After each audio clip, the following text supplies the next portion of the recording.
Hello दोस्तों, नमस्कार। आपका स्वागत है डीबीस एजुकेशन क्लास चैनल पर। यदि आप बिहार बोर्ड में 2025 में एग्ज़ाम देने वाले हैं 2025 में एग्ज़ाम देने वाले हैं तो आपके लिए इम्पोर्टेंट संस्कृत का वायरल ऑब्जेक्ट क्वेश्चन लाए हैं, जो कि 2025 में के पेपर में इसी में से 5 से 6 क्वेश्चन आएगा, जो कि इम्पोर्टेंट आज का क्लास होने वाला है। वायरल ऑब्जेक्टिव क्वेश्चन लाए हैं, पूरा रट जाना आप लोग। और क्लास 10th का है, वायरल ऑब्जेक्टिव क्वेश्चन है। और इस चैनल को आप लोग सब्सक्राइब कर लीजिएगा अगर नया है तो। इस चैनल पर क्वेश्चन बैंक, गैस क्वेश्चन भी कराया जाएगा दुर्गा पूजा के बाद, तो आप लोग इस चैनल पर बने रहिएगा और सब्सक्राइब कर लीजिएगा। बढ़ते हैं पहला क्वेश्चन की ओर। पहला क्वेश्चन है संस्कृत का है। किसके काल में पाटलिपुत्र की रक्षा व्यवस्था और शोभा उत्कृष्ट थी? मतलब कि कह रहा है किसके काल में पाटलिपुत्र की रक्षा व्यवस्था बहुत अच्छा था। तो क्या चंद्रगुप्त मौर्य के काल में अच्छा था? क्या चंद्रगुप्त मौर्य के काल में अच्छा था? ऑप्शन ए हो जाएगा, चंद्रगुप्त मौर्य के काल में। बुद्ध काले पाटलिपुत्रस्य नगरस्य नाम किम? तो कह रहा है बुद्ध काल में पटना का किस नाम से जाना जाता था? बुद्ध काल में पाटलिपुत्र किस नाम से जाना जाता था? तो बुद्ध काल में पटना को पाटलीग्राम के नाम से जाना जाता था। ऑप्शन सी हो जाएगा, पाटलीग्राम। पटना में गंगा नदी पर कौन सी सेतु है? तो पटना में गंगा नदी पर कौन सी सेतु है? तो पटना में गंगा नदी पर गांधी सेतु है। ऑप्शन सी में दिया गया है, गांधी सेतु। Option C. चौथा नंबर क्वेश्चन है, वास्तविक आलसियों की संख्या कितनी थी? तो वास्तविक आलसियों की संख्या 4 थी, 4। ऑप्शन सी हो जाएगा, 4।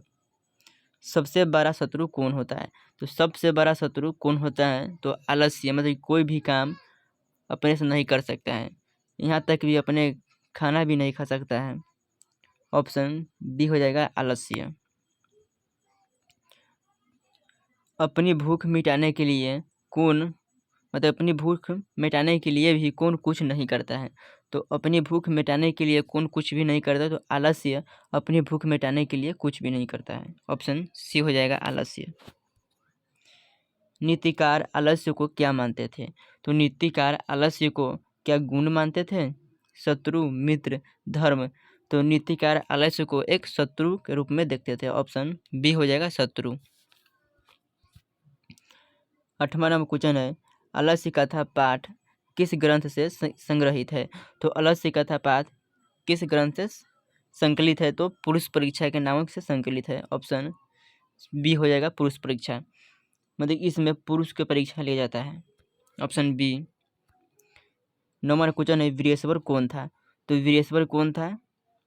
मतलब वीरेश्वर कैसा आदमी था? तो वीरेश्वर क्या दानशील थे, भ्रष्ट थे, धनी? तो वीरेश्वर एक दानशील थे। ऑप्शन सी हो जाएगा। मतलब कि आलसियों को भोजन प्रदान करते थे, वस्त्र और भोजन देते थे। ऑप्शन सी हो जाएगा 9वां के क्वेश्चन का। 10वां क्वेश्चन है, याज्ञवल्क्य अपनी पत्नी मैत्रेयी को किसकी शिक्षा देते हैं? तो याज्ञवल्क्य अपनी पत्नी को आत्म तत्व की शिक्षा देते हैं। ऑप्शन सी हो जाएगा, आत्म तत्व की। 11वां नंबर क्वेश्चन है, विजय भट्टारिका किसकी पत्नी थी? तो विजय भट्टारिका किसकी पत्नी थी? ऑप्शन ए हो जाएगा, चंद्रद्वितीय की पत्नी थी। विजय भट्टारिका किसकी पत्नी? तो चंद्रद्वितीय की पत्नी थी। 12वां नंबर क्वेश्चन है, 12 नंबर, पंडित छमराव द्वारा रचित सत्याग्रह गीता किसके दर्शन से प्रभावित होते हैं? तो किसके दर्शन से प्रभावित होते हैं? तो महात्मा गांधी के दर्शन से प्रभावित होते हैं। ऑप्शन ए हो जाएगा, महात्मा गांधी के दर्शन से। गंगा नदी का समय क्या है? तो गंगा देवी का समय क्या है? गंगा देवी का समय क्या है? तो गंगा देवी का समय क्या 14वीं सदी है, 8वीं, 9वीं, 12वीं? तो गंगा देवी का समय 8वीं सदी हो जाएगा। ऑप्शन बी हो जाएगा, 8वीं सदी है। याज्ञवल्क्य की पत्नी कौन थी? तो याज्ञवल्क्य की पत्नी मैत्रेयी थी। ऑप्शन ए हो जाएगा मैत्रेयी। याज्ञवल्क्य की पत्नी कौन थी? याज्ञवल्क्य ने अपनी मैत्रेयी को क्या दिया था? तो आत्म तत्व की शिक्षा दिया था। ऑप्शन देखिए, एक क्वेश्चन पूछेगा, सीमंतोनयनम किस प्रकार का संस्कार है? तो सीमंतोनयनम एक जन्म पूर्व संस्कार होता है, जन्म से पूर्व किया जाता है। ऑप्शन ए हो जाएगा। और पूछेगा जन्म से पूर्व कितने संस्कार होते हैं? तो जन्म से पूर्व 3 संस्कार होते हैं। प्राचीन काल में शिष्य को क्या कहा जाता था?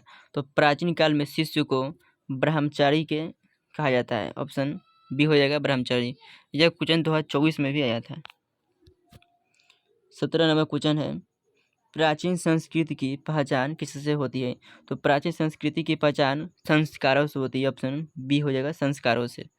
जन्म पूर्व कितने संस्कार होते हैं? जन्म पूर्व 3 संस्कार होते हैं। ऑप्शन सी हो जाएगा, जन्म पूर्व 3 संस्कार होते हैं।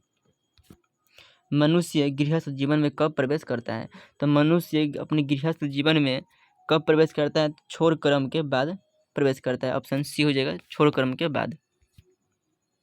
भारतीय जीवन में किस काल से संस्कारों का महत्व चला आ रहा है? तो भारतीय जीवन में किस काल से संस्कारों का महत्व चला आ रहा है? तो प्राचीन काल से ही चला आ रहा है। संस्कारों का महत्व प्राचीन काल से चला, मतलब बहुत सदियों से पहले से चला आ रहा है।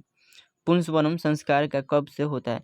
तो पुंसवनम संस्कार कब होता है? तो जन्मोपरांत, मतलब कि जन्मों के प्रांत होता है। ऑप्शन बी हो जाएगा, जन्मोपरांत। वागदान किस संस्कार में होता है? वागदान उपनयन संस्कार में होता है। ऑप्शन ए हो जाएगा, उपनयनम। भारत महिमा पाठ में किस देश की महिमा का वर्णन किया गया है? तो भारत महिमा पाठ में किस देश का महिमा का वर्णन किया? तो भारत का। ऑप्शन सी हो जाएगा, भारत का। भारत महिमा पाठ में कुल कितने पद अर्थात मंत्र है? तो भारत महिमा पाठ में कुल कितने मंत्र हैं? तो 5 मंत्र है। ऑप्शन सी हो जाएगा। और मंगलम पाठ में भी 5 मंत्र है। विभिन्न जात धर्म के लोग भारत में कैसे रहते हैं? एकत्व भाव से रहते हैं, मतलब मिलजुल कर रहते हैं। ऑप्शन ए हो जाएगा, मिलजुल कर। मंगलम पाठ कहाँ से संकलित है? तो मंगलम पाठ पुराणों से संकलित है। उपनिषद से संकलित है। ऑप्शन सी हो जाएगा, उपनिषद से। औरो वर्यान महतो मह्यान मंत्र किस उपनिषद से संग्रहित है? तो किस में से? तो कठोर उपनिषद से संग्रहित है। ऑप्शन सी हो जाएगा, कठोर उपनिषद। नदियाँ नाम और रूप को छोड़कर किसमें मिलती है? नदियाँ अपने नाम और रूप को छोड़कर समुद्र में मिल जाती है। ऑप्शन ए हो जाएगा, समुद्र में। सब्जेक्टिव में क्वेश्चन पूछा जाता है, नदियाँ क्या छोड़कर समुद्र में मिलती है? तो नदियाँ नाम और रूप को छोड़कर समुद्र में मिलती है। महान से भी महान क्या है? तो महान से भी महान आत्मा होता है। ऑप्शन ए हो जाएगा, आत्मा। छोटे से भी छोटा और बड़े से भी बड़ा क्या है?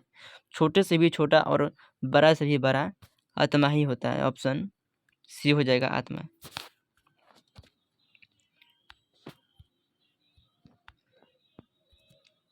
नदियाँ समुद्र में कैसे मिलती है? तो नदियाँ समुद्र में कैसे मिलती है? तो क्या अपने नाम को छोड़कर, रूप को छोड़कर, नाम और रूप के साथ नाम और रूप को छोड़कर। तो ऑप्शन हो जाएगा डी, नाम और रूप को छोड़कर समुद्र में मिलती है। गुरु गोविंद सिंह का जन्म स्थल किस नाम से जाना जाता है? तो गुरु गोविंद सिंह का नाम जन्म स्थल गुरुद्वारा के नाम से जाना जाता है। ऑप्शन बी हो जाएगा, गुरुद्वारा। कालांतर में कौन गांव पाटलिपुत्र कहलाया था? कालांतर में कौन गांव पाटलिपुत्र कहलाया था? पटना गांव पाटलिपुत्र कहलाया। गुरु गोविंद सिंह संप्रदाय गुरु का अस्थि किस रिक्त स्थानों को उचित से भरे? मतलब कह रहा है गुरु गोविंद सिंह किस संप्रदाय के गुरु थे? तो 10वां संप्रदाय के गुरु थे। ऑप्शन ए हो जाएगा, 10वां। मेगास्थनी कहाँ का राजदूत थे? तो मेगास्थनी कहाँ का राजदूत है? तो यूनान का राजदूत था। ऑप्शन ए हो जाएगा, यूनान। आप लोग इस चैनल पर नए आए हो तो इस चैनल को आप लोग सब्सक्राइब कर लीजिए, क्योंकि इस चैनल पर क्वेश्चन बैंक भी कराया जाएगा, गैस क्वेश्चन भी कराया जाएगा। तो आप लोग इस चैनल को सब्सक्राइब कर लीजिए। स्त्रियों का रक्षक कौन होता है? स्त्रियों का रक्षक पति होता है। ऑप्शन ए हो जाएगा, स्त्रियों का रक्षक पति होता है। कौन परिश्रम नहीं करता है? तो आलस्य परिश्रम नहीं करता है। Option B. बच्चों का रक्षक कौन होता है? बच्चों का रक्षक माँ होता है।